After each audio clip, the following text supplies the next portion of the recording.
차관님, 오늘 이제 세수 펑크에 대해서 이야기가 많이 나오는데 아시다시피 문재인 정부 2021년, 22년 때는 지금과 같은 펑크가 아니라 초과 세수 문제를 가지고 훨씬 더 홍남기 당시 부총리가 이 추계 실패에 대해서 책임을 물어서 세제실 물갈이 또 결정 시스템 개편 본인도 뭐 임기 말만 아니면 물러나겠다는 얘기까지 했어요. 그거 혹시 알고 계십니까? 예, 알고 있습니다. 그러면 오히려 초과 세수가 아니라 역대급 세수 펑크인데 이 정부는 누구 하나 책임지려고 하는 이야기를 하지 않습니까?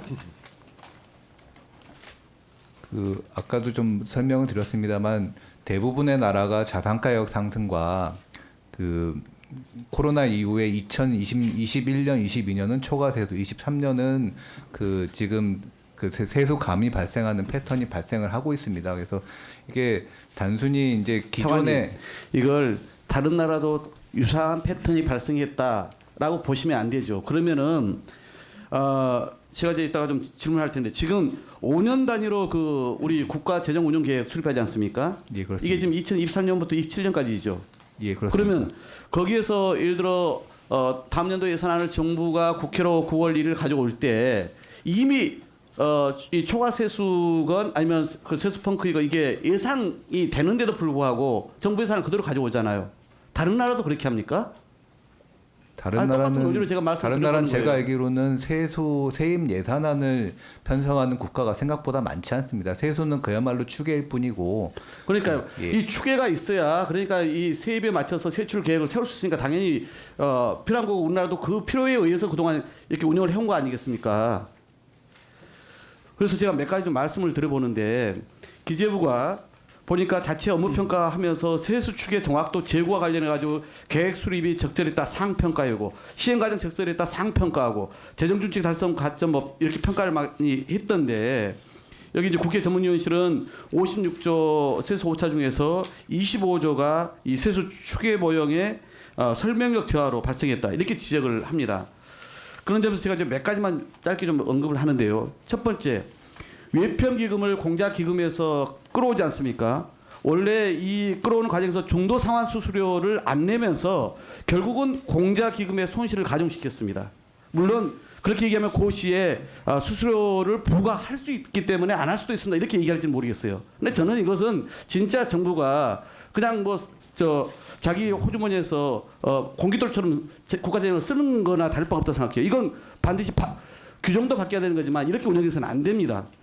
더구나 더 심각한 문제는 외평기금이 이제 이렇게 갚고 나서 한 달 후에 중도 상환하고 나서 그러니까 애초 계획보다 빨리 상환하고 나서 한 달 있다가 더 고금리로 3.8%로 고금리로 공자기금에서 9.9조를 또 돈을 빌려옵니다. 이게 도대체 뭡니까? 아직 기간이 남아있는 것은 갚고 그러고 나서 또 중도 상환하고 그리고 또 9.9조는 훨씬 더 고금리로 한 달에 또 빌려와요. 이런 주먹구구식 운영이 어디 있어요? 그리고 일반 회계에서 공자기금으로 줘야 할 이자 8.6조가 있습니다. 그런데 이것이 1년 이상 밀리면서 연체 이자만 2,900억인 건 아시죠? 알고 있습니까? 네, 이거 맞습니다. 지금 지급해야 되죠, 차관님. 그죠? 네, 그렇습니다. 그러니까 이것도 마찬가지다 이거죠. 그러니까 결국은 이로 인해서 공자기금하고 일반회계 양쪽에다 손실이 가중된 것이죠. 더 하나 지방교부세가 계획보다 덜 들어오면서 그러니까 18.6조를 덜 교부하지 않았습니까? 지방정부가 오히려 예산 대비 1조가량 순채무가 증가했어요. 이건 누구의 책임입니까? 그리고 끝으로 기금을 국회 승인 없이 자체 변경하는 거 이제 20% 30% 얘기를 하시려고 할 텐데 이게 금융성 자산이냐 아니냐 뭐 등등 적자성이냐 아니냐 이 말씀하시려고 할 건데 이것도 과연 이게 차입금은 가능한데 예수금 자체 변경에 대해서는 30% 이내의 기준에 해당되지 않는 걸로 저는 알고 있습니다. 그래서 한번 좀 제가 이건 정부가 누가 잡고 있냐를 떠나가지고 이런 거 한번 좀 고민을 해보세요. 아까 제가 얘기했던 것처럼 국가재정법상 국가재정운용계획을 신주단지 모시듯이만 하지 마시고 정부가 예산안을 국회에 제출하기 전에 또는 국회 뭐 와서 심사 과정에서라도 예를 들어서 추계호 부총리도 그전에 다 그 사실관계 인정하고 다음에 그렇게 예상될 거라고 국회 과정에서 다 얘기를 했단 말이에요. 그러니까 가령 5% 예를 들어 지금 400조 정도가 총 수입으로 잡힌다면 그중에 예를 들어 5%면은 20조 정도 되지 않겠습니까? 이 정도의 오체가 발생하면은 국회 예산 심사 과정에서부터 수정해서 심사를 해야 되지 않습니까? 왜 5년 동안 그 5년 계획으로 수립된 그 중기 운영 계획이잖아요. 이걸 그대로 계속 가져와서 지금 저희한테 예산 심사를 하라고 하신 거잖아요. 그러니까 예산을 국회에서 세출에 대해서는 저희가 여러 가지 심사를 하게 됩니다만은 지출에 대해서는 그런데 잘못된 5년 동안의 이 추계를 그대로 우리가 놓고 심사하는 것도 잘못되지 않았어요? 여기에 대해서 어떻게 생각하십니까? 저희가 그 다음 연도 세입 예산에 대해서는 아까 말씀하신 국가재정 운용 계획에 따른 탄성치 위주로 보지 않고 다음 연도에 뭐 자산이랄지 뭐 그 경상 성장률뿐만 아니라 여러 가지 지표를 봐서 지금 보완을 하고 있고요.